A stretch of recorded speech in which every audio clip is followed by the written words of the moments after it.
আসসালামু আলাইকুম বন্ধুরা, সবাই কেমন আছেন? আশা করি ভালো আছেন। আলহামদুলিল্লাহ, আমিও ভালো আছি আপনাদের দোয়ায়। আমি আপনাদের সামনে খুবই সাধারণ একটি রেসিপি নিয়ে আবারও হাজির হলাম ঘরে থাকা উপকরণ দিয়ে।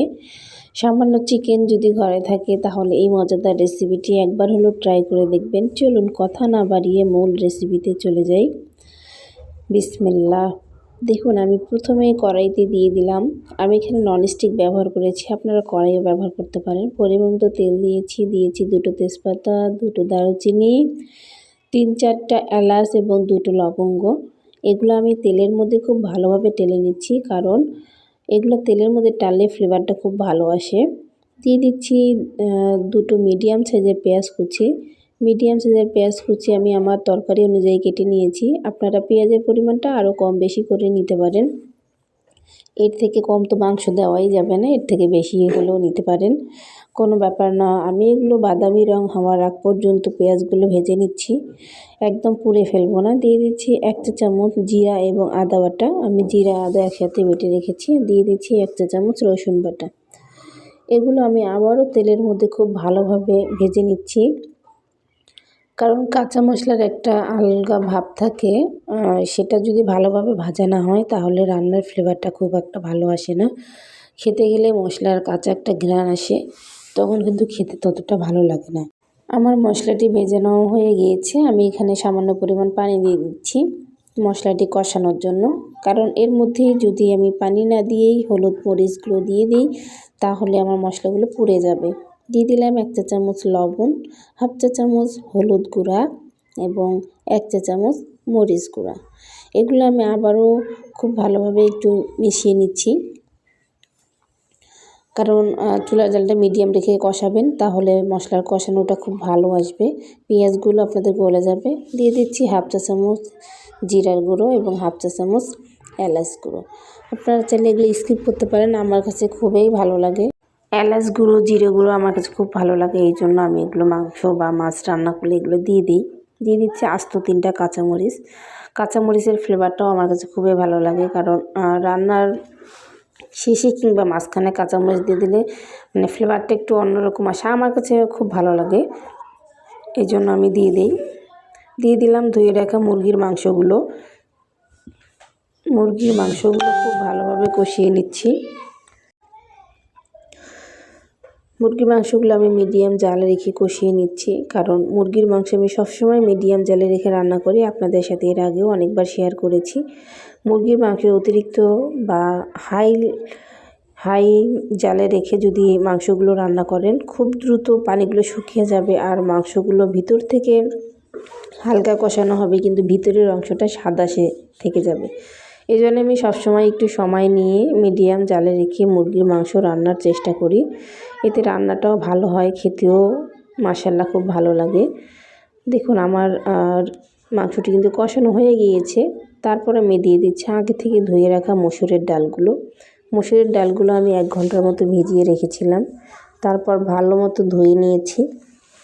মসুরের ডালটি অবশ্যই একটু ভালোভাবে ধোয়ার চেষ্টা করবেন, ঘোলাসে পানিটা যেন শেষ হয়ে পরিষ্কার পানি বের হয়, তখন মনে করবেন যে মসুরের ডালটা ধোয়া হয়ে গিয়েছে। যেহেতু আমরা মাংস দিয়ে রান্না করব, সেই ক্ষেত্রে এটা বললাম। অবশ্যই আমি মাংসের সাথে মসুরের ডালটি আরও ভালোভাবে কষিয়ে নিচ্ছি। দেখতেই পাচ্ছেন আমি কিন্তু এখানে কোনো পানি ব্যবহার করছি না, কাঁচা মসুরের ডাল এবং মুরগির মাংসটি খুব ভালোভাবে কষিয়ে নিচ্ছি, কারণ যে কোনো মাংস দেওয়ার পরে আপনারা পানি একসাথে দেওয়ার থেকে যদি মশলার সাথে কষিয়ে নেন, সে মাংসটা খেতে কিন্তু খুব ভালো লাগে।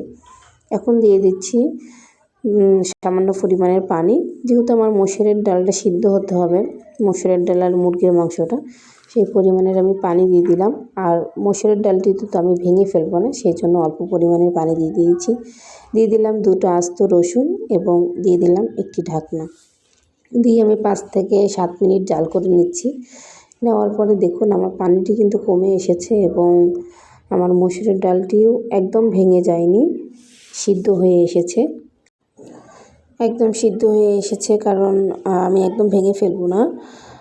দেখতে পাচ্ছেন আমার মসুরের ডালের সাথে মুরগির মাংসটা পারফেক্টভাবে কষানো হয়ে যাচ্ছে। আর এভাবে যদি মুরগির মাংস কেউ রান্না করে খেয়েছেন অবশ্যই কমেন্ট করে জানাবেন স্বাদটা কেমন হয়েছে। আর যারা খাননি বন্ধুরা অবশ্যই একবার হলেও ট্রাই করবেন। আর কেমন লাগবে অবশ্যই কিন্তু কমেন্টে জানাতে ভুলবেন না, কারণ আপনাদের কমেন্ট, আপনাদের লাইক আমাদের আরেকটি ভিডিও বানানোর উৎসাহ দেয়। এখন আমি দিয়ে দিচ্ছি পরিমাণ মতন পানি। আমি এই তরকারিতে কোনো ঝোল রাখবো না, মাখা মাখা রাখবো। মুরগির মাংসতে এমনিতেই ঝোল রাখলে ভালো লাগে না। যেহেতু মসুরের ডাল দিয়েছি সেই কারণে আমি মসুরের ডাল মুরগির মাংসটি ভুনা করে তৈরি করব। ঝোল না, একদম শুকনাও না, মাখা মাখা করে, যেন খেতেও ভালো লাগে আর রান্নাটা দেখতেও ভালো লাগে। ক্যামেরাটা ভালো না, এই জন্য হয়তো বা আমার ক্যামেরাতে রেসিপিটা খুব ভালো লাগে না, কিন্তু আসলেই রান্নাটা খুবই চমৎকার হয়। আপনারা একবার হলেও ট্রাই করে দেখবেন। দেখুন আমার রেসিপিটি কিন্তু মাশাআল্লাহ হয়ে গিয়েছে। ডালগুলো একদমই গলিয়ে ফেলিনি আমি, মাংসটিও আস্তে আছে। তো বলুন আমার পুরো রেসিপিটা আপনাদের কাছে কেমন লাগলো? যদি ভালো লাগে অবশ্যই কমেন্টে জানাবেন, আর যদি ভালো না লাগে তবুও কমেন্টে জানাবেন। আসলে আপনাদের লাইক, কমেন্ট আমার আরেকটি ভিডিও বানানোর উৎসাহ দেয়, এবং নিজের কাছে মনে হয় যে না, কোন রেসিপিটা খুব ভালো করলাম, কোনটা আমার বন্ধুদের কাছে ভালো লাগলো না, সেটাও মনে হয়।